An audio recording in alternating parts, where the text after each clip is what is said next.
Bien, donc nous sommes toujours là en train de vous présenter le conflit de l'après-Sassou, projet de société.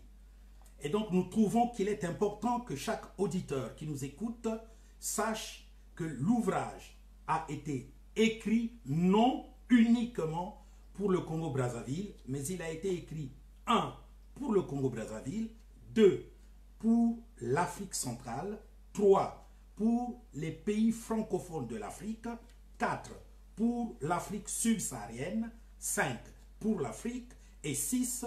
Pour toutes les nations à forte dominance de la race noire qui existe sur notre continent, qui existe sur notre planète Terre. Je peux parler des pays afro-caraïbéens. C'est très important de le savoir. Pourquoi? Parce que nous avons la matière générale, la matière anthropologique, sociologique, sociétale de notre peuple qui est la même par-ci et par-là. Conséquemment, ce livre comporte 24 points. Et donc, nous vous présentons toujours ces points.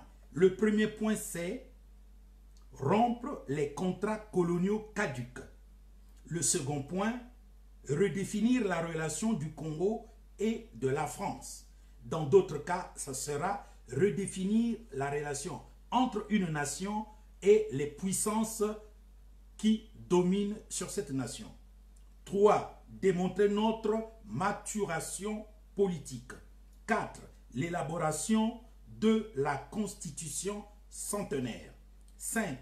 Le projet de société congolais ou le projet de société de n'importe quelle nation qui voudrait se sortir de la crise multidimensionnelle qui la cisaille. 6. La réalisation des états généraux. 7. Les audits de toute entreprise congolaise ou les audits de toute entreprise de n'importe quelle nation qui voudrait se développer. 8. La commission vérité et réconciliation. 9. La commission vérité et justice. 10. La dépolitisation des forces armées. 11. La révolution domaniale. 12. L'abolition des partis existants. 13. La campagne de l'éducation juridique citoyenne. 14. Le service militaire obligatoire pour tous. 15. Le pacte colonial congolais ou le pacte social congolais ou le pacte social de n'importe quelle nation qui voudrait se sortir de la dictature. 16. L'éducation entrepreneuriale pour tous. 17. Le pacte notarial congolais ou le pacte notarial de n'importe quelle nation qui voudrait se sortir de l'autocratie. 18. La révolution du droit d'auteur congolais ou la révolution du droit d'auteur de n'importe quelle nation qui voudrait se développer. 19. Le pacte de l'émulation congolaise ou le pacte de l'émulation de n'importe quelle nation qui voudrait s'épanouir. 20. La création de la version congolaise de l'État-providence ou la création de la version de n'importe quelle nation qui voudrait se développer socialement. 21. Restaurer la diplomatie congolaise ou restaurer la diplomatie de n'importe quelle nation qui voudrait avoir de bonnes relations avec le monde extérieur. 22. La lutte contre les biens mal acquis. 23. La transition. Et 24. Les élections présidentielles et autres élections générales. Ce programme ainsi conçu est une dynamique.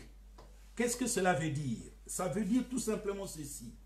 Si votre nation tient à sortir du joug de la dictature, oligarque et kleptocrate, kakistocrate, il est important de commencer par rompre les contrats coloniaux caducs. Car en effet, dans toutes nos nations africaines, il y a des contrats qui ont été édictés, conclus, des pactes qui ont été conclus lors des indépendances entre la nation coloniale et la nation colonisée, ou entre les puissances étrangères et la nation dûment colonisée. Il y a toujours eu des pactes, des contrats, des clauses qui ont été signées et qui ont pour but de maintenir le pays dans la dépendance économique, même si l'indépendance politique leur aura été accordée. Et c'est pour cela que tant qu'une nation est dépendante économiquement et qu'elle est indépendante politiquement, l'indépendance politique sera une indépendance politique biaisée, une fausse indépendance politique. Et c'est le cas de toutes les nations africaines et c'est le cas de toutes les nations afro-caribéennes. C'est pour cela que nous devrons, nous tous, commencer par rompre ces contrats coloniaux. Le second point, c'est de redéfinir la relation entre le Congo et la France. Redéfinir, par exemple, la relation entre Haïti, la France, les États-Unis, le Canada et l'ONU. Cette redéfinition des relations, comme vous avez compris la fois dernière, des personnes m'ont posé la question de savoir comment la ferions-nous. Est-ce qu'il n'est pas important qu'aujourd'hui on redéfinisse déjà nos relations avec les puissances internationales, car nous comprenons que les puissances internationales veulent nous maintenir dans le sous-développement, dans l'esclavage moderne. La réponse est non. Aujourd'hui, vous ne pouvez pas redéfinir les relations tant que vous avez au pouvoir un président de la République, un exécutif qui est corrompu. Corrompu pourquoi? Parce que il y a une domination extérieure qui a vassalisé votre État, faisant de votre nation un État de non-droit au lieu que ce soit un État de droit. Donc, vous pouvez redéfinir les relations avec, par exemple, la France. Mais votre gouvernement ne mettra jamais en application ces relations définies-là. Pourquoi? Parce que votre gouvernement est vassalisé à la France-Afrique, est vassalisé officieusement à la France, est vassalisé officieusement aux États-Unis, au Canada ou à l'institution onusienne ou autre regroupement sous-régional dans laquelle dépend par exemple Haïti. Et c'est pour cela que je vais vous donner un exemple. Jésus disait, on ne peut pas mettre du vin nouveau dans une vieille outre. Nos nations sont devenues une vieille outre. La puissance politique de chaque jeunesse qui émerge aujourd'hui détruira toute la structure politique nationale. Et c'est pour cela qu'il faut reconstruire une nouvelle structure politique en réalisant la conférence nationale souveraine haïtienne ou en réalisant la seconde conférence nationale congolaise ou en réalisant la conférence nationale camerounaise parce que la première a été délétère, elle a été biaisée. Donc c'est cette idée que nous sommes en train d'insuffler à toute jeunesse.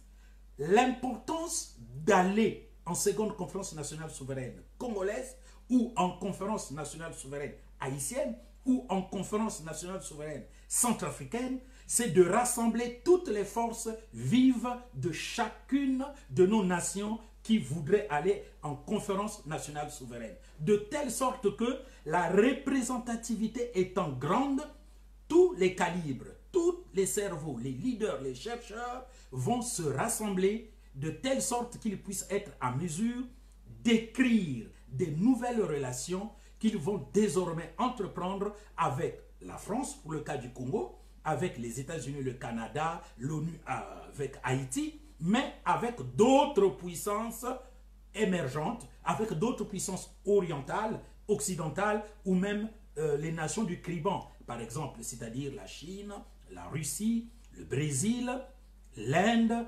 le Nigeria. Donc, c'est la conférence nationale souveraine qui élaborera une nouvelle politique étrangère qui sera édictée à la fin de la conférence nationale souveraine et que le prochain gouvernement issu des élections qui seront réalisées après la conférence nationale souveraine devra tenir compte pour mener à bien les nouvelles relations avec les anciennes colonies, avec les nouvelles nations du monde entier.